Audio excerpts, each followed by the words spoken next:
भाऊ विधान परिषदेच्या उमेदवारीचा काल माघारीचा दिवस होता, मात्र तुम्ही माघार घेतली नाही. आता थेट लढत जी आहे ती दराडे वर्सेस गीते अशी असणार आहे.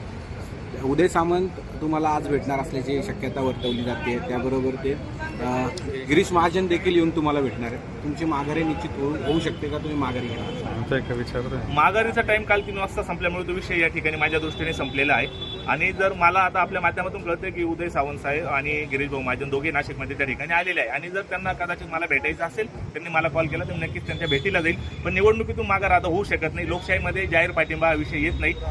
जो काही याचा निवडणुकीचा जो काही नियम अटी असतात त्याच्यामध्ये काल 3 वाजेनंतर माघारीचा कुठलाही विषय राहिलेला नाही. काल या सगळ्या नाट्यमय घडामोडींमध्ये तुम्हाला निलेश बोरा यांनी देखील फोन केलेला होता, तुमच्या बंधूंनी फोन केला होता, तुम्ही 5 मिनिटात पोहोचणार होते. नेमकी मध्ये असं काय घडलं की तुम्ही माघारी घेऊ शकता? नाही, काल त्या ठिकाणी मला गिरीश भाऊ माझ्यानंतर सकाळी फोन झालेला, आमची सविस्तर चर्चा पण झाली होती आणि आमची भूमिका गणेश भाऊंची माझी स्पष्ट झाली होती की आपण या निवडणुकीतून माघार द्यायची. पण आमदार पुत्रांनी जो आमच्या बापाचा उद्धार केला त्याच्यामुळे माझा त्या ठिकाणी जो निर्णय होता तो मी बदलवला. मला काल त्या ठिकाणी निलेश भाऊ बोरांचे असतील, नाना ज्ञानेश्वर गामणे असतील, यांची त्या ठिकाणी 100% मला 2.5 वाजेनंतर खूप फोन झाले. पण मी माझ्या निर्णयावर ठाम राहिलो आणि मला मतदारांचा पण खूप आग्रह होता की भाऊ आपण या निवडणुकीमध्ये कंटेन करावं, पुढे जावं आणि निवडणूक आपण लढवावी. कुणाल दराडे म्हटलं की फॉरेन्सिक चार्ज केला पाहिजे की जो बॉडी क्लिप ती माझी नाहीये. आता काय झालंय, 14 दिवस निवडणुकीच्या प्रचाराला बाकी. कुणाल दराडेंनी ती क्लिप घ्यावी, फॉरेन्सिकला जावं आणि त्याचा अहवाल त्यांनी आपल्याला सादर करावा, मला माझा प्रचार करून द्यावा. त्यांनी असं देखील म्हटलंय की आम्ही नाही तर तुम्ही फॉरेन्सिक तपासणी करावी, हा ऑडिओ जो आहे तो माझा नाही. मी तेच सांगतोय का त्यांनीच ती करावी आणि त्याचा खुलासा त्यांनी त्या फॉरेन्सिक रिपोर्टच्या माध्यमातून आपल्याकडे द्यावा. ते असं पण म्हटलेत की दराडे आणि गीते हे दोघंही बंधू आहेत, घरातले आमचे संबंध आहेत.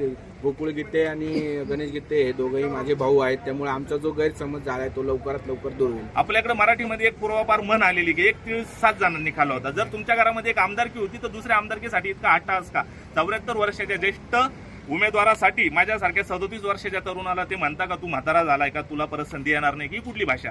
त्यांनी शिवराळ भाषा वापरण्याऐवजी किशोर दराडे जर माझ्यापर्यंत आले असते, मला नम्र विनंती केली असते, तर नक्कीच काहीतरी त्या ठिकाणी माझा निर्णय बदललेला असता. आता याच्यामध्ये असं वाटतं की निवडणुकीमध्ये तुमचा विजय होईल आणि याबद्दल काय तुम्ही कशा पद्धतीने पाहता? निवडणुकीचा जय विजय पराजय हा मतदारांच्या हातात असतो आणि या मतदारांची इच्छा आहे हा निष्क्रिय उमेदवार त्यांच्यावर लादलेला आहे, त्याबद्दल ते पुढे त्या ठिकाणी सक्रिय किंवा पॉझिटिव्ह नाही आणि त्यांचा नक्कीच मला मोठ्या संख्येने पाठिंबा मिळेल. फक्त त्यासाठी मला उमेदवारांपर्यंत पोहोचावं लागणार आहे. आणि जर आपण मला ती संधी आजपासून दिली, काय होतंय, मी कालपासून प्रचारात आहे पण मला वारंवार त्या ठिकाणी आपल्याला भेटावं लागतंय. जर आजपासून मला तुम्ही मोकळीक दिली तर मी नक्कीच त्या 619 मतदारांपर्यंत पोहोचणार आणि 350 पेक्षा जास्त मतदारांना माझ्या बाजूने वळून माझा विजय त्या ठिकाणी मी निश्चित करेल. आपण काल ऑडिओ क्लिपमध्ये असं त्यांना सांगितलंय किशोर दराडेंना का मला असं वाटतंय का यावेळेस आमची उमेदवारी जी आहे ती झालेली आणि आमचा विजय यावेळेस आम्हाला चान्सेस आहेत, का आपल्याला असं? हे बघा, आपण त्या ठिकाणी लोकशाहीचे एक संवाद आणि आपल्याला माहित आहे का या मतदारसंघामध्ये काय वातावरण आहे. मागच्या 8 वर्षामध्ये मी वारंवार सांगतो की मागच्या 8 वर्षामध्ये जे काही आता 74 वर्षाचे गृहस्थ आहे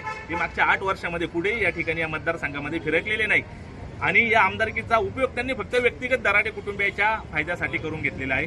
तसं मला या ठिकाणी पुढच्या 6 वर्षात जर या मतदारांनी आमदार म्हणून या मतदारसंघात जर काम करण्याची संधी दिली तर मी 24 तास रिचेबल राहील. मी फक्त काल मी तुमची माफी पण मागितली, फक्त मी काल 6 तास नॉट रिचेबल राहिलो, पण ते पुढील 6 वर्षासाठी रिचेबल राहण्यासाठी राहिलेलो आहे. Okay, thank you.